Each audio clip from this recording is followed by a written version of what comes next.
Oh, hello folks, this is Steve AB4L. Nothing in this episode is a promotion, nor is a recommendation, but if you're interested in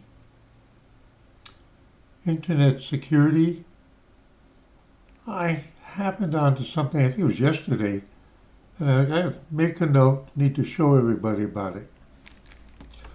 /.org, News for Nerds, no, it's not here.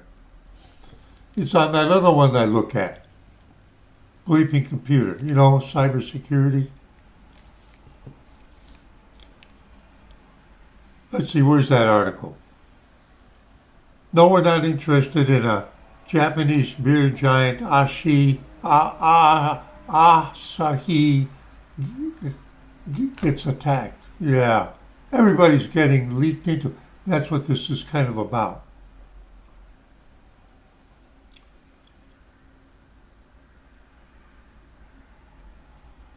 Maybe it was the day before yesterday. Here it is.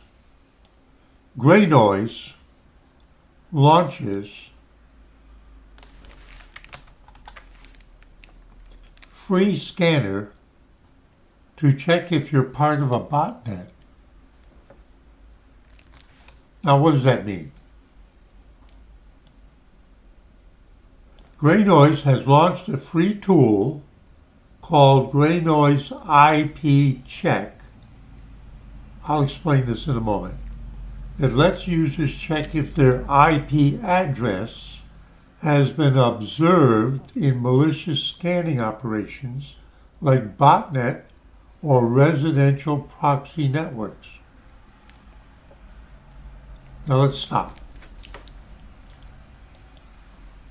What's a botnet? What are botnets in cybersecurity? My back is itching. Excuse me. You got to keep the tools of the trade nearby. A botnet is a network of internet-connected devices infected, that's the key word, with malware that a remote attacker or bot herder controls to perform malicious activities. Yeah, there are a lot of people in the world, by the way, that the computer they're using is part of a botnet. They just don't know that behind the scenes it's doing other things whenever they have it turned on. Oh, and that camera to look out to check that nobody's stealing your car in your garage, that IP camera, that's another example. And there are others, like your refrigerator that's calling home. Yeah, even refrigerators do that now. How do you think they call home? These compromised devices, known as bots or zombie computers, are often controlled without the owner's knowledge, that's what I just said, and are used for large-scale attacks like, and then they say DDoS, distributed denial of service attacks, spamming, credential stuffing, and data thefts. Now, you can easily get this too. Infection. Bot herders infect devices through various methods like malicious emails. You click on a link. You shouldn't have done that. It looks like it clicked through to the thing you might be interested in, but it also first went and downloaded something onto your computer and you didn't know it. That installed itself and started operating. Software downloads. You think you're downloading a Microsoft update, but you're not getting it from Microsoft. No, I'm a gamer, I'm too busy. There's this other side. Compromised websites. Yeah, websites get compromised. They're ones you go to. It can even be your bank sometimes. And when you go there, they're doing stuff to you. And then finally the bank figures it out and they stop it. But in the meantime, too bad. and file sharing networks, gaming networks. Yeah, I cracked this. Why don't you download it and run it on your gamer? Now, once your computer's infected, it calls home. ET call home. Once infected, the malware instructs the device to report back to the command and control server or network. So it's actually talking to somebody. Now, think about what the implication of all this is. You can go and read the others. Typically, they're involved in distributed denial of service attacks. Some of them are setting records. Haven't you noticed that some of the websites you go to now actually go through another website that's checking to see if you're real? And it may be a momentary message that says, we're just checking to see if you're a real person. What they mean is we're checking to see if you're part of a botnet, in which case we won't let you go through to where you actually want to go. And those other places are buying the service to be protected. Data theft, spamming, suddenly there's ads showing up. What are these ads about? Don't click on them. Cryptojacking, credential stuffing, yeah. The thing is, it isn't just your computers, it's that smartphone you have, and ad fraud, generating fake clicks on online advertisement to earn. I get a reward for how many people click on my YouTube video. I need some botnets to come and click on it a lot, so YouTube will pay me.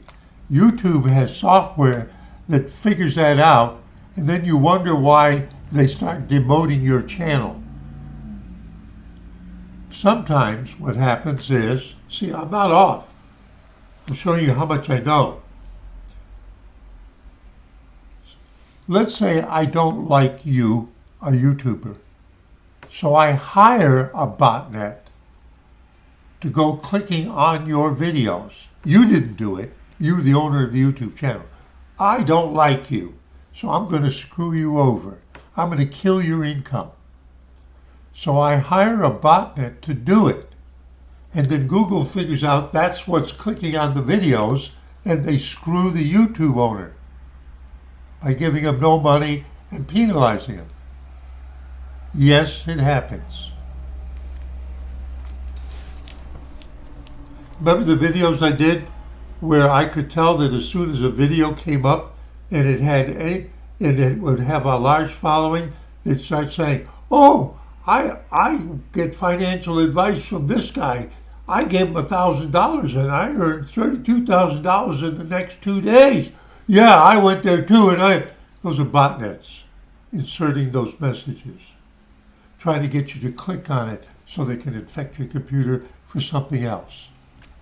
Yeah, there are those kind of botnets to infect computers and pass the infected computers to somebody who wants to really do something on your computer, using your computer. Now, I'm giving you this introduction why this is actually what I'm going to show you may be critical.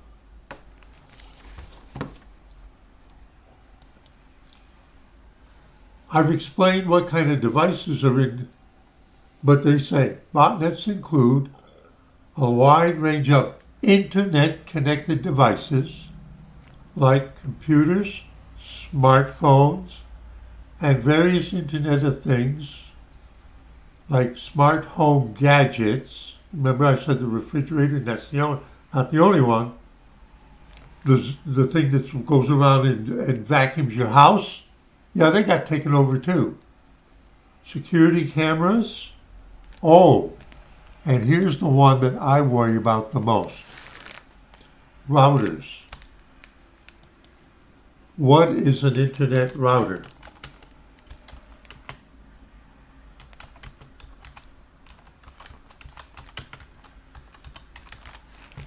and modem.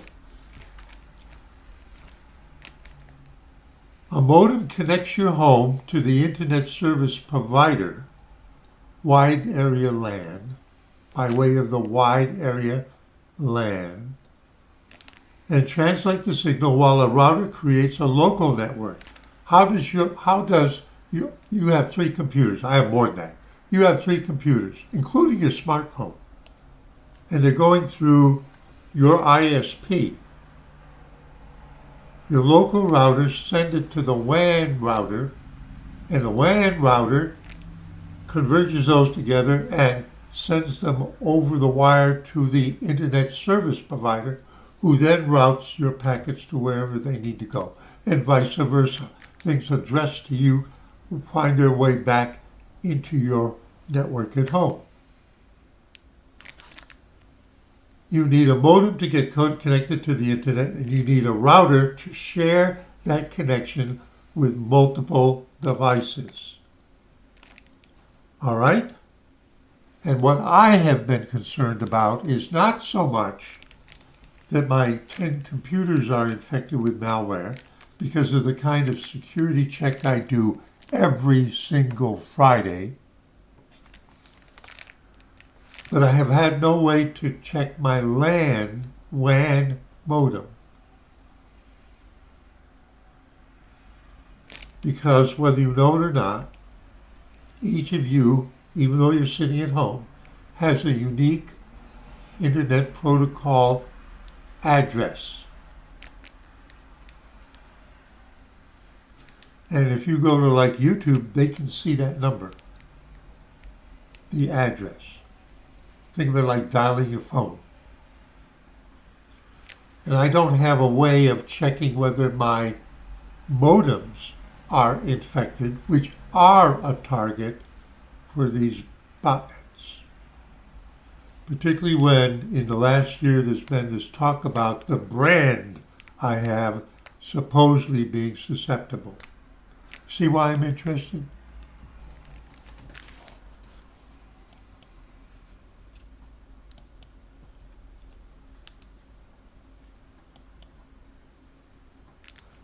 And there's a picture, in case you don't know what this antenna on here is so that if your computer isn't actually directly wired to it, it can do it by Wi-Fi. That you may have other devices in your house that go Wi-Fi direct to that and don't go through your computer. But the point is that this one here, the one that's standing up, is the one that has the IP address assigned by your ISP, Internet Service Provider, and that's your address destination. And is neither of those devices infected? Or do I have something in my network that's infected? Now, after this long introduction, let's go back to the article.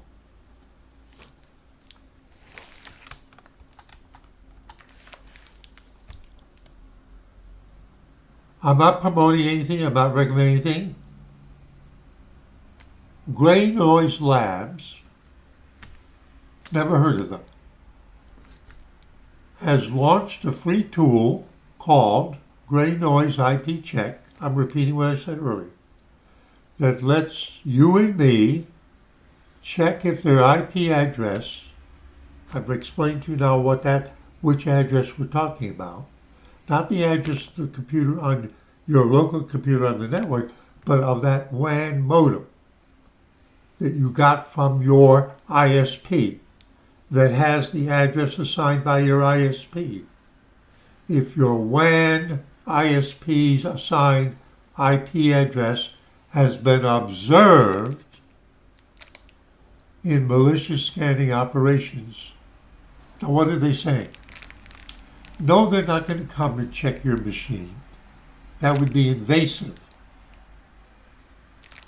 With computing power and getting into certain routers, they subscribe to watching traffic on the internet.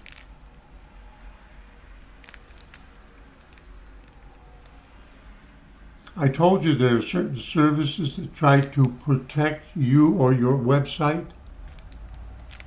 Well, you can buy information from them. What are the addresses that are being used by these botnets? That's my guess as to what they did. We would like to buy that information. We've got an idea to further help people protect themselves.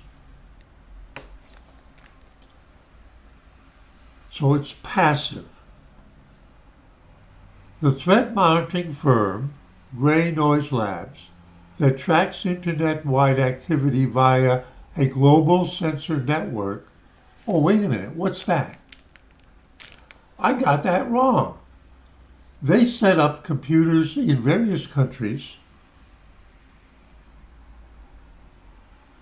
and the computers are designed to see if anybody's trying to infect them.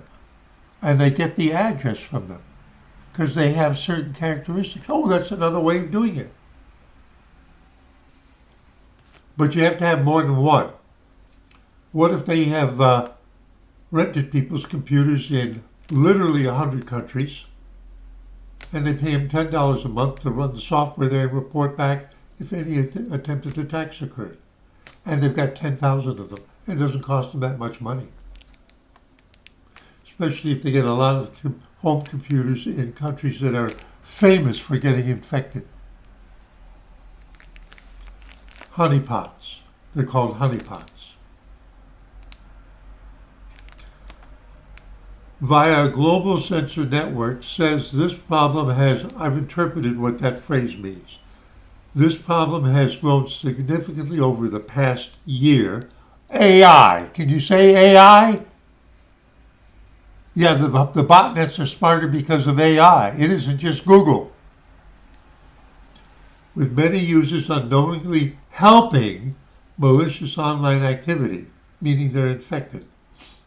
Over the past year, residential proxy networks have exploded. Now that was sort of a new phrase to me. So I said, what is it?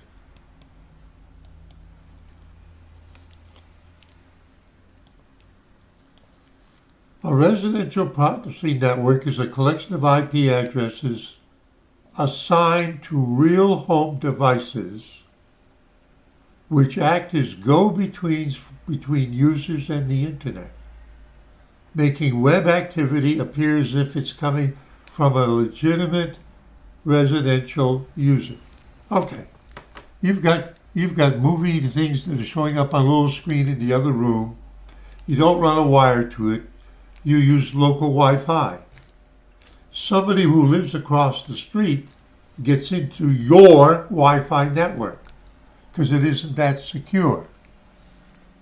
You go to the local McDonald's, you can use their Wi-Fi network. Oh, but I might park a truck out there and run a botnet infector machine through them for an hour or two and then go down the street to somebody else that's providing free Wi-Fi while you're in the store. Yeah, I'm giving you examples. It can happen to your home router. Remember the one with the little antenna sticking up? That means at home, that router is also taking signals from, like Bluetooth. These networks are used to task things like web scraping, ad verification, accessing geo-restricted content, because they're less likely to be blocked by that in-between guardian service than data center proxies. They work by routing your internet traffic through a real IP address, often supplied by app developers or browsers who pay their users to share their bandwidth. You want to get some money back to pay your internet bill? Let us use your computer. Let us route traffic that would normally get blocked because they already figured out what it is. Let us do it to your home computer and make it look like it's you. Does this sound terribly complex? That's what it's all gotten to be.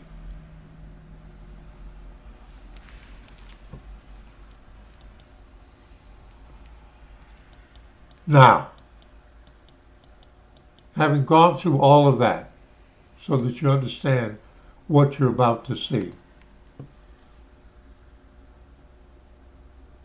should I click on gray noise? How do I know they're not evil?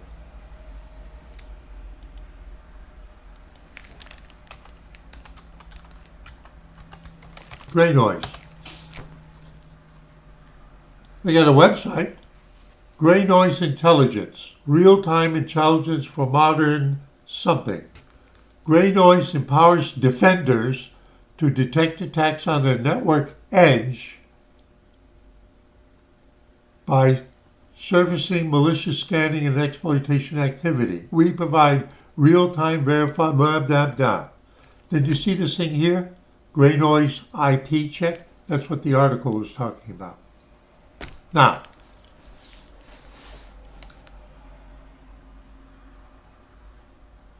suppose I say copy link address. And I go to, I've mentioned this before, a service provided by Google called VirusTotal. I don't need to check them. I'm using them to check on IP addresses. Here's the URL. I have the address. That's what URL means. Universal something, blah, blah, blah. So first we're going to check Grayscale's, Gray whatever they are, home web page.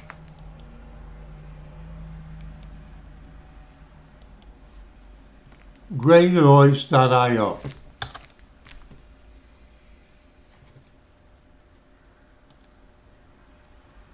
It's clean all the way down. There are some who don't do any checking, but if I stop and look, if it's like ESET and Fortinet, well, there's a lot of names in here, Acronis. But the deal is, how often is anybody checking them? Let's look right here. It says this result is based on analysis done just one day ago on the 29th at 5:10 p.m. UTC. And I can say, reanalyze. They could have changed in the meantime. And now this service is sending a request to all of the cooperators, go check that address. And it didn't take them long. And for those reporting, it's still 100% clean. But the thing I want to show you is a different address, so to speak. What's this address?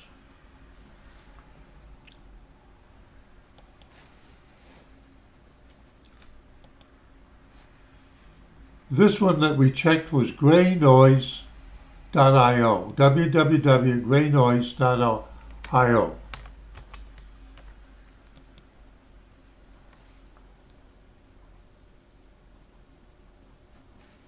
I'll have to reopen that.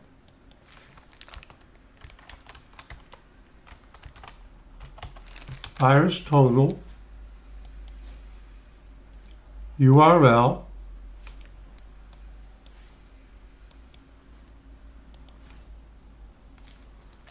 it's a subdomain that's actually a request way of doing a routing request. check.labs.graynoise.io. Some very clever malware operators infect well-known websites and operate there using their equipment, and they register, let's say it's IBM.com. What they do is they register something like badboy.ibm.com. And they do it in a way that when that request comes in through the main gateway, and I'm picking IBM just to pick on them, a name that you'd understand. They've infected the front end, the edge of IBM.com in such a way as that when the subdomain that they want to use comes in, it gets routed to the bad boy that IBM doesn't know about yet. I'm explaining how it's different. Check.labs is a subdomain, subdomain inside of graynoise.io, and we assume graynoise.io actually knows about that, and it isn't some bad boy that got in by the back door. And I'm saying it this way because that's exactly what we're talking about. Some of the things that get infected are big companies. Not just your home computers, not just your IP cameras. Yeah, some of them are pretty dumb about it. And it happens every day. When I say they're dumb, look, do you understand how complex? When I started, it was complex enough. And that was almost 30 years ago. What is it now? So let's see what they think about it.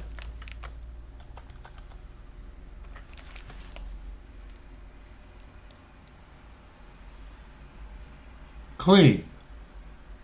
And the last time somebody asked them to do that check was 5 hours ago. So somebody was being as cautious as me.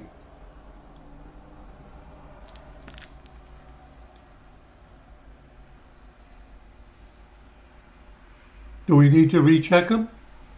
Reanalyze it. Let's see if it's still clean. Somebody might have gotten in between because they know that there's going to be a lot of traffic coming to it. It would be a great target. If somebody could get in behind them, this would be a great target. And you're going to see why in a moment. Okay, we're still clean. So I'm in the article.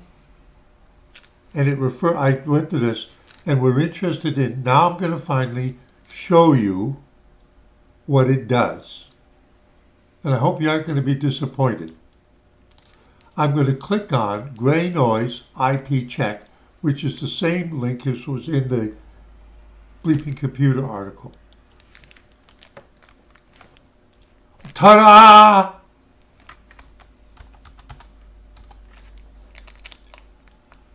Gray Noise Labs, Gray Noise. Now I'm gonna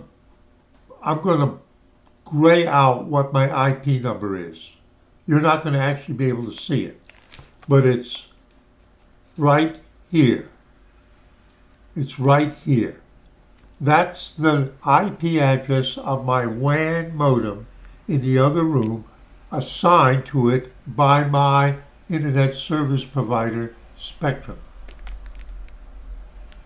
Okay? What's the message? What's the response of this service?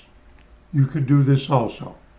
Gray Noise IP Check. That's all you got to search for, and they'll get the link. Your IP, your Internet Protocol address, is clean. Your IP, my address that's blurred out that you can't read, which is unique to this house, has not been observed scanning the internet or contained in Commerce Business Services dataset. Good news. Your IP address shows no signs of malicious activity, meaning it has not been observed as a source of malicious activity packets. Keep up the good security practices. I do a complete security check on all of my computers every Friday. Do you? Keep your software and operating system updated. Yep. Keep your browser updated a couple times a week. Use strong, unique passwords. I use strong, unique passwords. I have never repeated a password. Be cautious with email attachments. I delete them first. Oh, we've got this special kit from you from AAA. It comes in on an address that I haven't communicated with AAA on. Delete. Harbor Freight sends me something on an email address they don't know about. Delete. Got the idea? I don't even bother opening it. Why open it? Delete. Oh, this is from your bank. Delete. I initiate the contact with my bank. Never click on a link that claims to be going to your bank. Ever. Your bank even says to do that. Go read the front page of your bank website. It's right there. Be cautious with email attachments and downloads. Notice I was cautious about going to this IP link. Use reputable antivirus and anti-malware software. I do the security check every Friday. It's boring as hell. I've got 10 computers. Every Friday.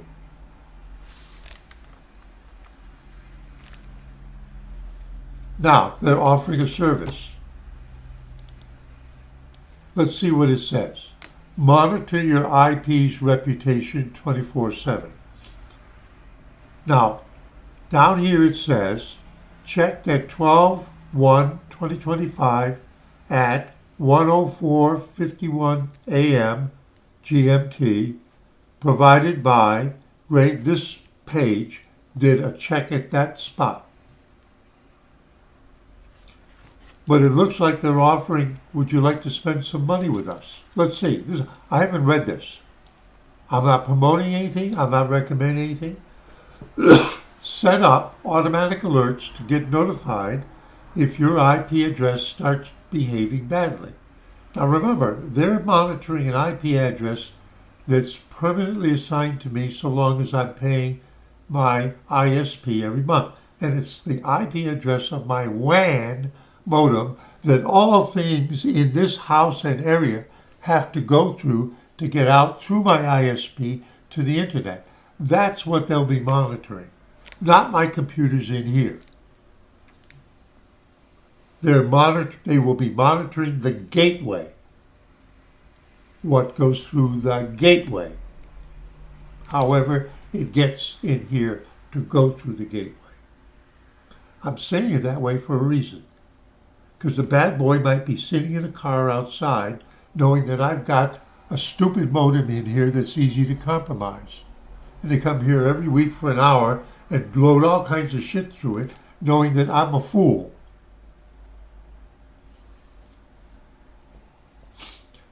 If you get notified if your IP address starts behaving badly, like if it gets compromised, or begins scanning for vulnerabilities, or if my address starts going to websites trying to scan and see if I can get in there, doing things that bad boy scanners do. Yeah, they know those things. Or if it shows up associated with threats, you get an email or webhook notification. It can bing me right in my browser as soon as I boot up. They'll give me an extension that goes back and checks. Betcha. So you can investigate immediately rather than finding out weeks later from an angry sysadmin. This would be especially useful for people who work from home and are IT people, or you. I mean, when I worked for that internationally known, internationally operating IT company, I was living in Raleigh. I was the 5th person in Raleigh. What do they call that now? And over the telephone wires where you get your internet connection? Gee, I'm forgetting what it's called. I was the 5th one they had installed in Raleigh. But that big internationally known, internationally operating IT company wanted me to have it so that if they needed me at 3 a.m. Sunday morning because of my special knowledge, they could ring my phone and say, "Get online, we need you now," and not drive 20 miles to get there. Yes, really.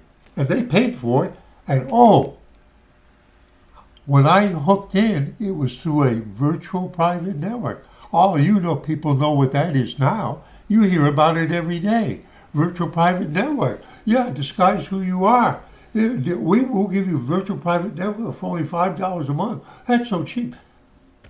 How about if we were talking about 20 years ago?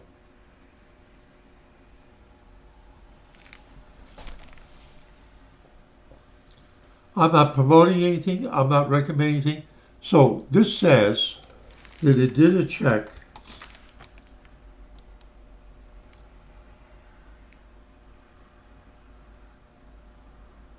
Now, here's what I'm going to do. It says 1:04:51 a.m. I'm going to hold the shift key down and I'm going to reload the page. I may blur the page for a moment. Okay, it came back to this spot. It has now checked me at 1:13:04 a.m. It just checked me again. The service is live. I'm not promoting anything. Need a high quality dollar subscription IP block list trusted by, I have no idea what that is. I'll have to leave that for another video. I may learn something new.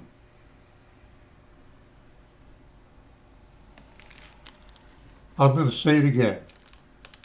I'm not promoting anything. I'm not recommending anything. But when I saw this article yesterday, I thought, I'm going to make a video about it. Yeah, I really went on for a long time.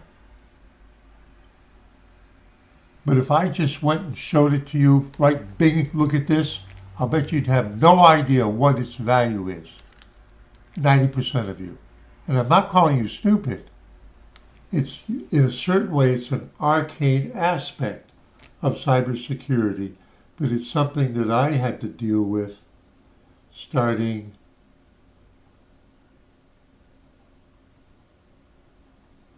in 1984.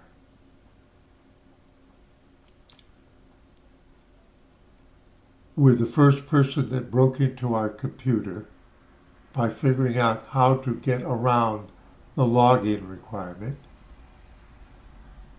And then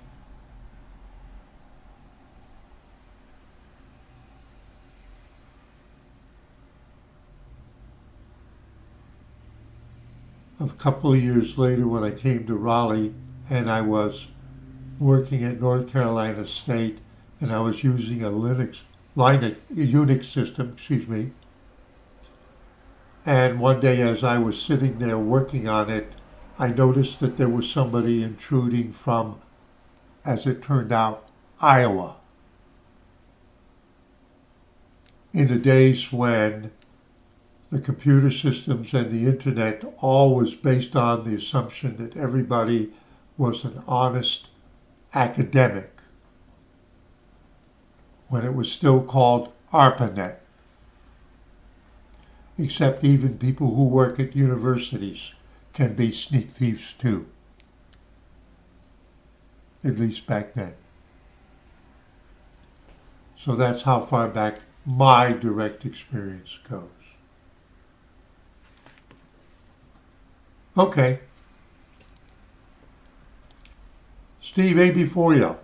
finished running his mouth. Remember, I'm an idiot, and I have absolutely no idea what I'm talking about. Saying see you at 73.